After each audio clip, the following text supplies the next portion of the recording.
There's lots of different places that you can act in the world, and there's lots of different ways you can look at it and survive. That's why you can be a plumber and a lawyer and an engineer, and those all work, right? Even though they're very different modes of being.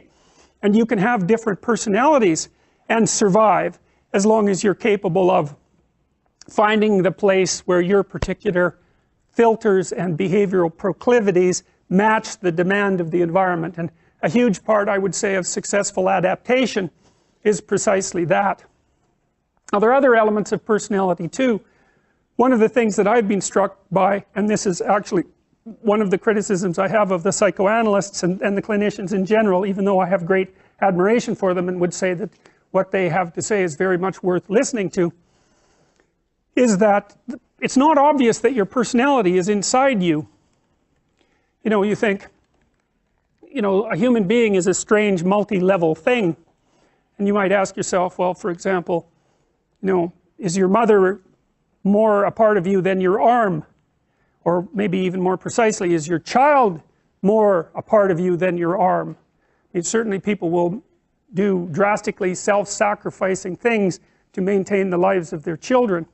And so you're a person, and you're made out of all sort of subcomponents of a person, none of which you can see when you look at a person, all the complicated machinery inside you that makes you who you are. And then outside of that, of course, you're nested in all sorts of complex systems. So you're part of a family, and you're part of a community, and that's part of a province, and that's part of a state, and that's part of an international consortium of states, and that's part of an ecosystem. And how you make a distinction between you and the systems that you're embedded in is also of extraordinary difficulty. And one of the things that you have to do as a clinical psychologist, for example, if you're trying to diagnose someone with depression, you think, well, this person's dreadfully unhappy. Well, you can think about that as a problem with their psychological adjustment, you know, the way that they're looking at the world.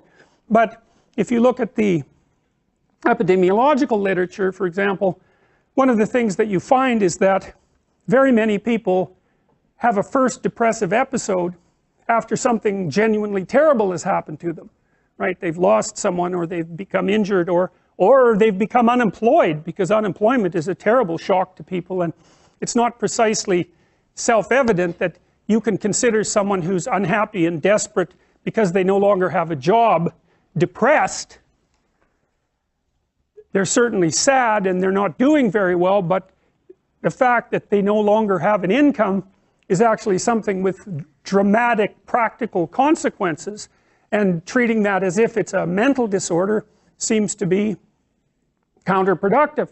It's also the case, for example, that if someone comes into you to talk to you and they're very upset, and they may manifest the signs of, say, an anxiety disorder, or again depression, or other clinical features for that matter, you have to do a careful analysis of their manner in which they're embedded in their family, because, and this is something that we'll talk about quite